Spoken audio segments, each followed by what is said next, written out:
Hello and welcome to Phoenix Futures TV. My name is Thomas Delaney and I'm a former resident from Phoenix Futures. I went into rehab on the 2nd of November 2018, which was precisely 19 months yesterday, and I've been clean ever since. So throughout most of my childhood, I kind of felt like I never belonged, even in my own family. I always felt like I was the odd one out. I felt that I wasn't particularly loved in the correct way. The violence and all the abuse that my father did to me and my family sort of made me feel as though I wasn't good enough. It gave me a lot of later in life, it gave me a lot of issues, a lot of personal insecurities. It made me very angry and bitter. It's quite embarrassing to say that my childhood wasn't probably the best. I know my mum tried and stuff like that, but I think with my father, we just completely felt abandoned. So for me, I can remember when I got the telephone call from Phoenix Futures for my assessment stage, and a lady called Elizabeth called me, and I can remember really sat there really anxiously waiting for the call because I knew when it was, I knew what time it was, and I was sat there just dreading having to go through that process. But also at the same time, I felt quite a lot of relief that I'd got to the stage where I finally was in some sort of position where potentially may have been an opportunity for me to go into the rehab. And Elizabeth called me up and she was absolutely amazing, and she was so calming and collective in her approach and how she spoke to me. And for the first time in a long, long time, I finally felt that I had hope. And this is after a 12, 13-year addiction where I'd lost all hope. When I was made redundant, like I said, I lost loads of weight, and at my worst, I went down to about 6.5 stone. I looked like a broken man. I was suicidal, I was depressed, I was physically, mentally, spiritually, and emotionally in tatters. I had no hope. I literally was using drugs in the hope that it would kill me. If I'd not died from just my poor, ill physical and mental health. But thankfully, Phoenix Futures called, and I can remember the phone call like it was yesterday. And afterwards, I ran downstairs, even though I was basically like a cripple. I literally found the strength to run downstairs and ran into the kitchen where my mum was washing and cooking or whatever. And I just turned around and I was in tears. I was crying my eyes out. And I think my mum realised straight away that these weren't tears of pain or agony anymore. The reason why I was crying, because I was so happy. For the first time in a long time, I had hope. And I can even see that my mum's eyes just lit up, and my mum burst into tears. I was already crying, and I started crying even more because my mum was crying, and we just sat there and cuddled. And that was such a beautiful moment. When I think about it now, I still get quite emotional, and I drove my family nuts. And that's the thing. When I was trapped in addiction, the only person I thought that I was hurting was myself.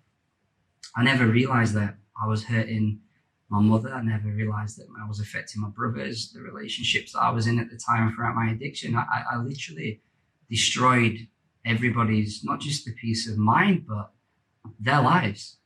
And that's a very selfish thing to do. And I don't think you realize how much of a detrimental impact your addiction has on other people. You don't at all. It wasn't until I got clean that I realized the full extent of the damage that I'd done. And that's not something I'm proud of. I absolutely hate that. But that's a huge factor in the reason why I do everything that I can to maintain my recovery. And that's why I'm constantly trying to strive for success, because I want my family to be happy, and I want them to have the best version that they deserve of me. And more importantly, I deserve to be happy. And for the first time in a long time, I actually feel happy. Even though I'm a lot fatter than I used to be, I am. I really am. And no matter what, no matter what's to come, my recovery has to come first, because if I keep my recovery in check, and I know that, like, the day I went into rehab, I made a conscious decision never to use drugs again. So for me, in that aspect, it was pretty easy, because I never went into rehab to get.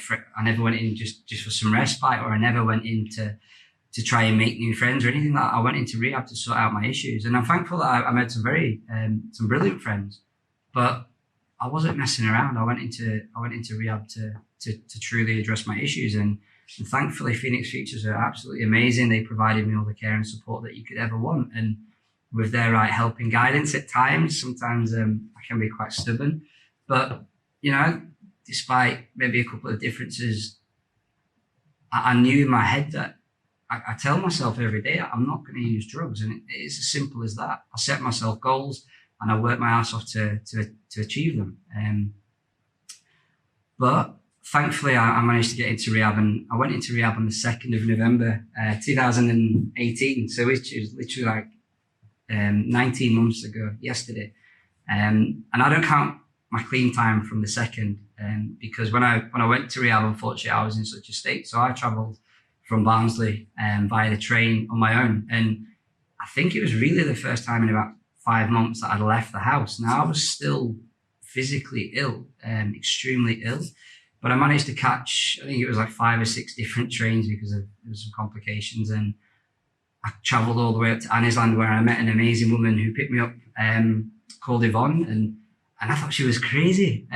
She is, but she's just an amazing woman. And she picked me up. She made me feel really welcome. I gave her a hug. I got in the car, and on that little short journey into the actual residential itself, I was absolutely terrified. I had no idea what to expect. I had no idea who I'd meet or the people that would be there. I had no idea about anything really. The only thing I knew that deep down inside was the fact that was it.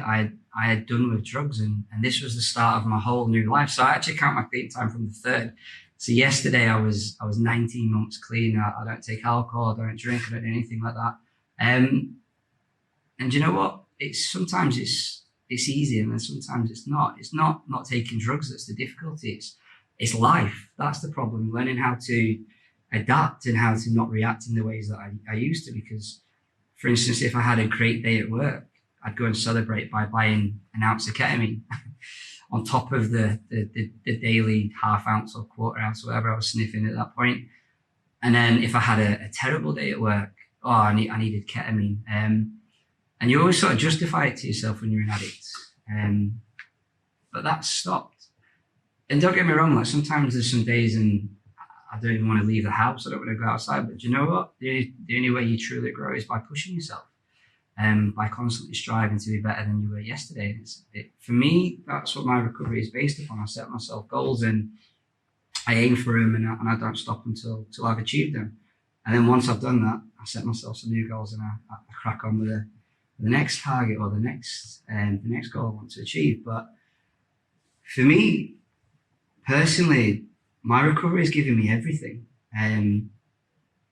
It really has. So before I went into rehab, I still had family, I still had friends. But to be honest, I was useless. It didn't matter to me because I couldn't stop. And I think when you're that bad, and you're caught up in all the chaos that addiction is only too happy to serve, then you become an incredibly selfish human being. And that's not necessarily easy to admit, or is it easy to see when you're like that? But thankfully, I managed to go into rehab and make a huge change. And thanks to the service that Phoenix Futures and the other organisations that I've worked with and that have been involved in throughout my process and through my transformation, as you like, into recovery, that my family has me back. My mum has a son. My brothers have their bigger brother back. And my sister as well. And then my little nephew and my newly born niece as well.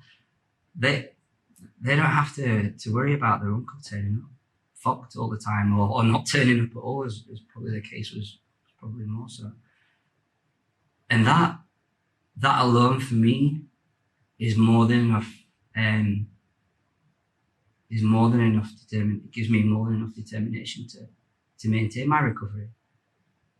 And regardless of how long I've got here on this beautiful planet and with all the beautiful people that I love and care about, I'm going to make sure that every single day that that I'm here. My family aren't going to be put through the pain and trauma that I put them through previously. And like I said, some days are tough, don't get me wrong. They are, but I deal with it.